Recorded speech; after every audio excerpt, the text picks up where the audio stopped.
दोस्तों, क्या आपको मेले में घूमना अच्छा लगता है? तो चलिए मैं आपको जंगल के मेले में ले जाती हूँ। लाडो चिड़िया की बस्ती में बहुत बड़ा मेला आया है। सारे पशु पक्षी मेले का बहुत मजा ले रहे हैं। ऐसे ही हमारी लाडो अपने बच्चे टीलू को मेला दिखाने लेकर आई है। अब देखते हैं आगे क्या होता है। मेरे बच्चे, हमारे बस्ती में मेला आया है। माँ, ये मेला क्या होता है?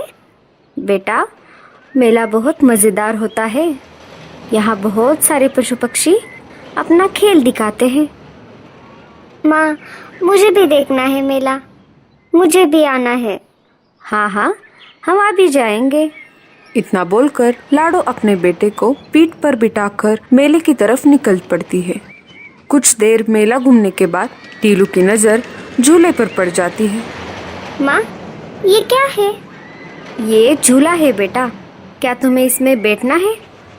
हाँ हाँ, मुझे बैठना है माँ। झूले का मालिक एक चील था। आइए आइए, झूले में आसमान की सैर कीजिए। एक चक्कर के लिए सिर्फ एक बेरी। आइए आइए। चील भैया, मेरे बेटे को झूले में बिठाइए ना। हाँ हाँ, क्यों नहीं, लाओ एक बेरी। मेरे पास तो बेरी नहीं है, और बेरी का पेड़ तो ऊंचे बर्फीले पहाड़ों पर है। मैं उतना ऊपर तो नहीं उड़ सकती। चील भैया प्लीज बैठने दीजिए ना मेरे बेटे को। नहीं नहीं, अगर बेरी नहीं तो जाओ यहाँ से। चील की बात सुनकर टीलू रोने लगता है। माँ, मुझे झूले पे बैठना है माँ, प्लीज माँ। लाडो निराश हो जाती है।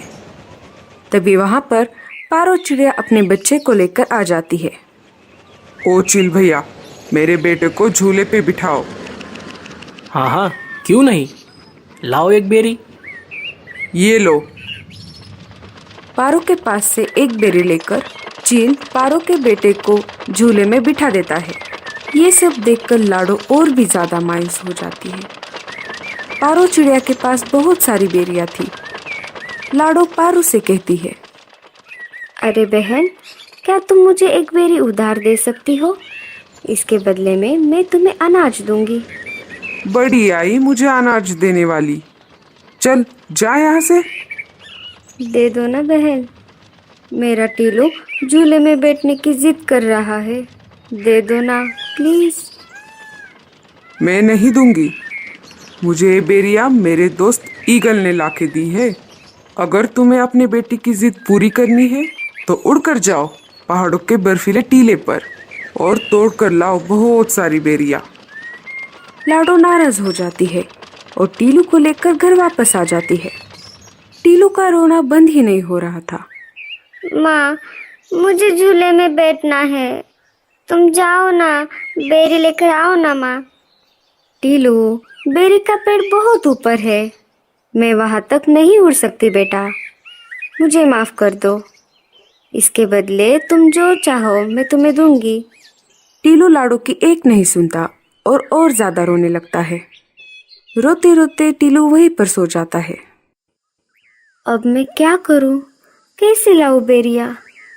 लाडो सोचने लगती है और बर्फीले पहाड़ों पर जाने की ठान लेती है। जब तक टीलू सो रहा है, मैं जाकर बेरिया तोड़ लाती हूँ।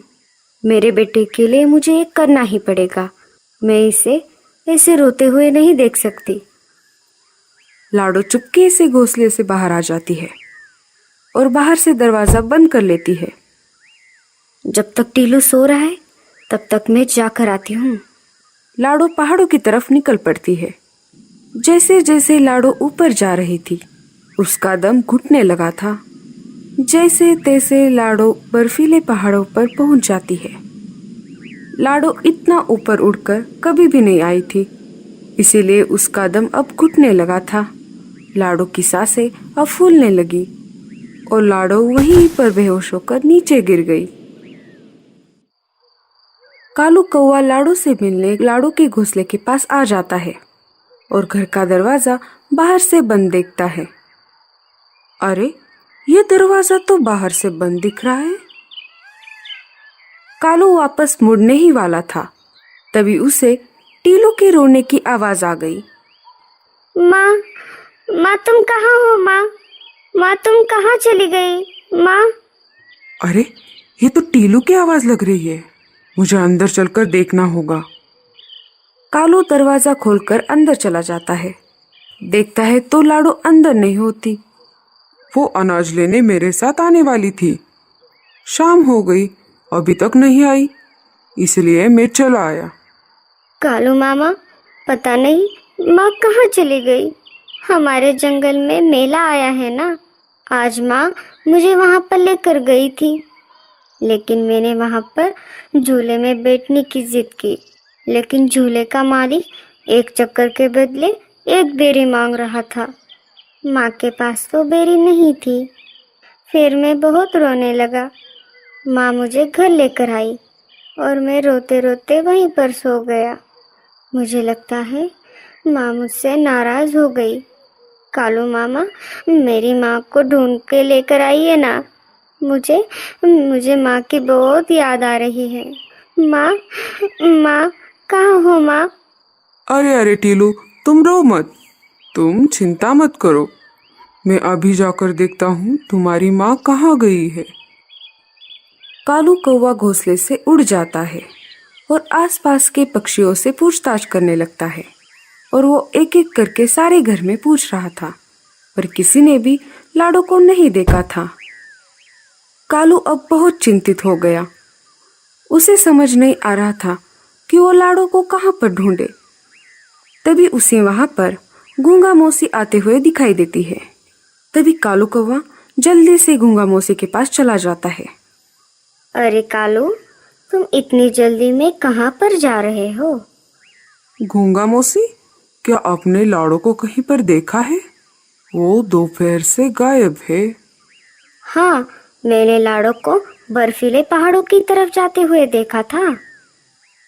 शायद लाडो बर्फीले पहाड़ों पर गई होगी। वो बहुत जिद्दी है। वो अपने बच्चे की जिद पूरी करने के लिए कुछ भी कर सकती है। शायद लाडो मुसीबत में होगी।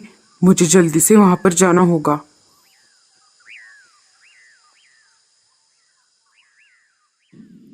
कालू कौवा जल्दी से बर्फीले पहाड़ों पर निकल पड़ता है। जैसे ही कालू कौवा बर्फीले पहाड़ पर पहुंच जाता है, वो लाडो को आवाज लगाता है, लेकिन लाडो उसे कहीं पर नहीं दिखाई देती। लाडो, लाडो, लाडो। अचानक कालू कौवे को लाडो जमीन पर पड़ी दिखाई देती है। कालू कौवा जल्दी से लाडो के पास चला जाता है। अरे लाडो, उठ जाओ। लाडो, अरे लाडो, अरे बाप रे, ये क्या हो गया? लाडो को इतनी ऊपर नहीं आना चाहिए था। शायद दम घुटने की वजह से ये बेहोश हो गई है। मुझे जल्द से जल्द एम्बुलेंस को बुलाना पड़ेगा और लाडो को उल्लू डॉक्टर के पास ले जाना पड़ेगा। कालू कौवा डॉक्टर चाचा के पास चला जाता है। डॉक्टर चाचा, आप जल्दी से एम्बुलेंस का इंतजाम कीजिए। लाडो बर्फीले पहाड़ों पर बेहोश पड़ी है। हाँ हाँ, तुम आगे चलो, मैं एम्बुलेंस लेकर तुम्हारे पीछे आ जाता हूँ। कालू आगे आगे उड़ रहा था और एम्बुलेंस पीछे पीछे आ रही थी। कालू लाडो के पास पहुंच जाता है। डॉक्टर चाचा लाडो की जांच करते हैं। कालू, लाडो चिड़िया तो सिर्फ बेहोश है, इसकी सांसें अभी भी चल रही है। जल्द से जल्द हमें इसे हॉस्पिटल में भर्ती करना होगा। एम्बुलेंस लाडो को लेकर अस्पताल की तरफ निकल पड़ती है। डॉक्टर चाचा लाडो को कुछ दवाई पिला देते हैं। थोड़ी देर बाद लाडो चिड़िया होश में आ जाती है। लाडो, तुम बहुत जिद्दी हो। आखिर तुम तुम्हारे बेटे के लिए कुछ भी कर सकती हो। अरे कालू, माँ तो आखिर माँ होती है। कालू लाडो को लेकर घर वापस आ जाता है। ये सब उस चील की वजह से हुआ है। मैं देखता हूँ वो टीलू को झूले में कैसे नहीं बिठाएगा। टीलू, चलो मेरे साथ। कालू टीलू को लेकर मेले की तरफ निकल पड़ता है। कालू मामा, आप मुझे मेले में क्यों लेकर जा रहे हो? टीलू बेटा, तुम्हारे लिए एक सरप्राइज है। कालू टीलू को लेकर मेले में आ जाता है। चील भैया, मेरे भांजे को झूले में बिठाओ। हाँ हाँ, क्यों नहीं, लाओ एक बेरी। चील कालू से बेरी लेता है और टीलू को झूले में बिठाता है। तब तक लाडो वहाँ पर आ जाती है। टीलू को झूले में बैठता हुआ देखकर लाडो बहुत ज्यादा खुश हो जाती है। लाडो कालू के पास चली जाती है। कालू भैया, ये कैसे हो गया? अरे लाडो, ये कितना आसान था। जब मैंने तुम्हें एम्बुलेंस में बिठाया, वापस आते समय मैंने 4-5 बेरियां तोड़ ली। मुझे तुम्हारे चेहरे पे खुशी देखनी थी। कालू भैया, आपका बहुत ज़्यादा शुक्रिया। आपने मेरे टीलू बेटे के लिए इतना कुछ किया और मेरी जान भी बचाई। हाँ हाँ, बस कर पगली, अब रुलाएगी क्या?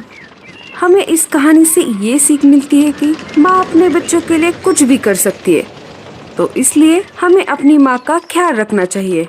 और माँ तो आखिर माँ ही होती है। और आप अपनी माँ से कितना प्यार करते हैं, हमें कमेंट्स में ज़रूर बताना।